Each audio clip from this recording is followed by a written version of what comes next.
ಅಡುಗೆಯ ಮಾಡುತ್ತಲೇ ಜನ ಊರಿರಲಿ ಅಡುಗೆಯ ಮಾಡುತ್ತಲೇ ರುಚಿಯ ನೋಡುತ್ತಲೇ ರುಚಿಯ ನೋಡುತ್ತಲೇ ಹಿತವಾಗಿ ಬಳಸುತ್ತಲೇ ನಾ ಹಿತವಾಗಿ ಬಳಸುತ್ತಲೇ ನಾ ಹಿತವಾಗಿ ಬಳಸುತ್ತಲೇ ಅಷ್ಟೊತ್ತಿ ಮಧ್ಯಾಹ್ನ ಸರಿಯಾಗಿ ಒಬ್ಬ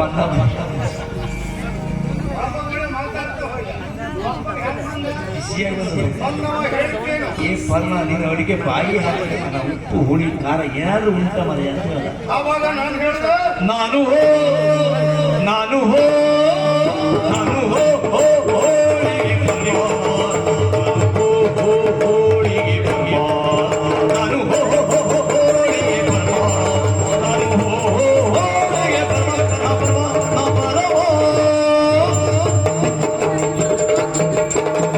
ಪರಮೇಶ್ವರ ಎನ್ನುವ ಹಾಗೆ ಒಳ್ಳೆಯ ಹೆಸರಿದ್ದರೂ ಕೂಡ ನನ್ನನ್ನು ಕರೆಯುವುದು ಹೇಗೆ ಪರಮ ಅಂತೇಳಿ ನಾ ಅಡುಗೆಯ ಮಾಡಿ ಮಾಡಿ ನಾ ನಾಡಿ ನಾ ಅಡುಗೆಯ ನಾ ಅಡುಗೆಯ ಮಾಡಿ ನನ್ನ ಅಡುಗೆಯ ಮಾಡಿ ಮಾಡಿ ನನ್ನ ಅಡುಗೆಯ ಮಾಡಿ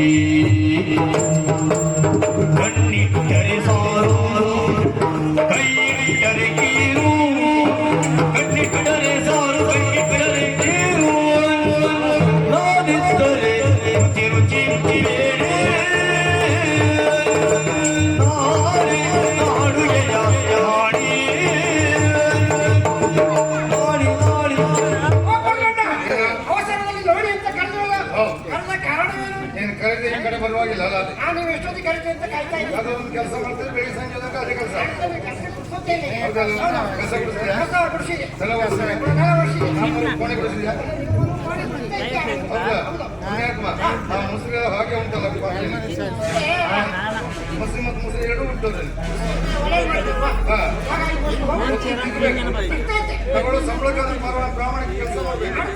ಕರ್ತವ್ಯ ಗೊತ್ತಾ? ನಾಳೆಯ ದಿನದಲ್ಲಿ ಧರ್ಮಪ್ಪ ಮಹಾರಾಜರ ಮಗಳ ನಾಮಕರಣ. ಹೌದಾ?